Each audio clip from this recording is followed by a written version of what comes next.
Så skal vi fra køkkenet til noget lidt mere mystisk, fordi alle, eller i hvert fald mange, der har læst bogen Engle og Dæmoner af Dan Brown, har hørt om broderskabet, der hedder Illuminati. Det er efter sigende en mystisk orden.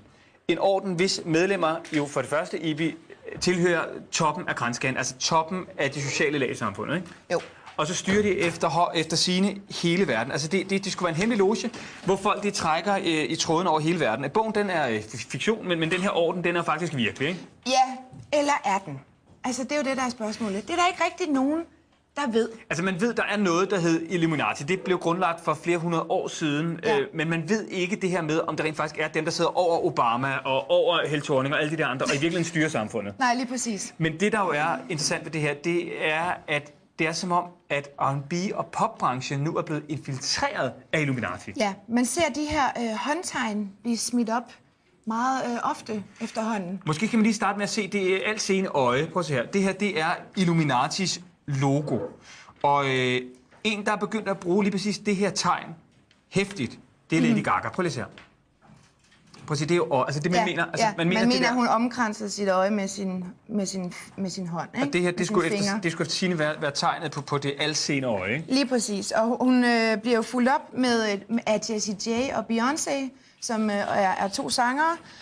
De bruger den også rigtig meget. Altså det der jo er, man kan sige, der var jo også det der tegn i Danmark, der hed, du ved, okay trafikken. Det var, men jeg tror ikke, det er det. Nej, det er ikke okay trafikken. Nej. Men det er det ikke. Det er lidt mere skummelt.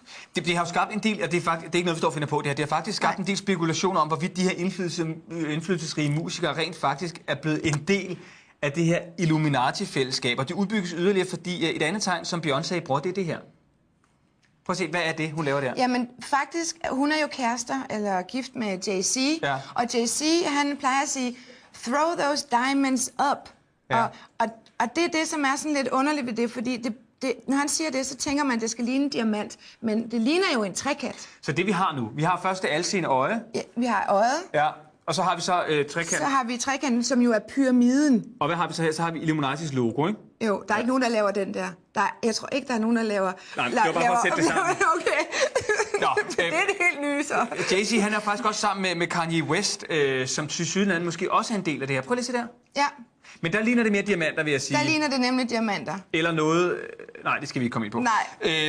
For at det ikke skal være løgn, så optrådte Jay-Z, Kanye West og Rihanna jo også sammen i Jay Leno's show. Og prøv lige at se, hvordan de afsluttede showet. Det gjorde de sådan der. Ja. Hvad sker der? Jamen, jeg ved det ikke. Altså, det er det, vi skal prøve at finde ud af. Hvad er det, der sker? Fordi de har jo ikke været offentlige ude at sige, hej, vi er medlemmer af Illuminati-klubben. Men snakken, den går selvfølgelig. Og faktisk så er der også et par danske kunstnere, der er gået i gang med det her. Ja.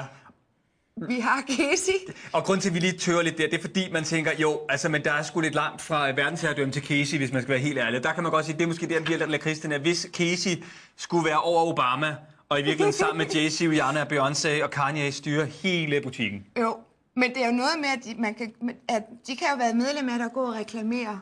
Der har jo også været talt om, at LOC skulle være medlem af Illuminati, eller i hvert fald hylde fænomenet. Prøv lige at se her.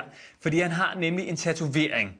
Og man må bare sige, at han er selv gået lidt i blækhuset, fordi han er lidt irriteret over, at alle mulige tosser siger, Illuminati. Ja, og det er jo fordi, at LOC er jo katolik. Ja.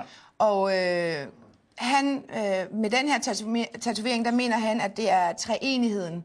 Og så Guds øje. Ja, så det handler altså mere om at symbolisere, at han er katolik. Ja. Og ikke så meget Illuminati. Nej. Men altså, ifølge konspirationsteoretikere, så findes der jo faktisk det endegyldige bevis på, at det er Illuminati, der styrer verden. Prøv lige at se den her. Det er jo altså $1 bill. Det er en $1 seddel. Prøv lige at se, hvad der er her. Der er en pyramide med et øje på toppen, ikke? Ja.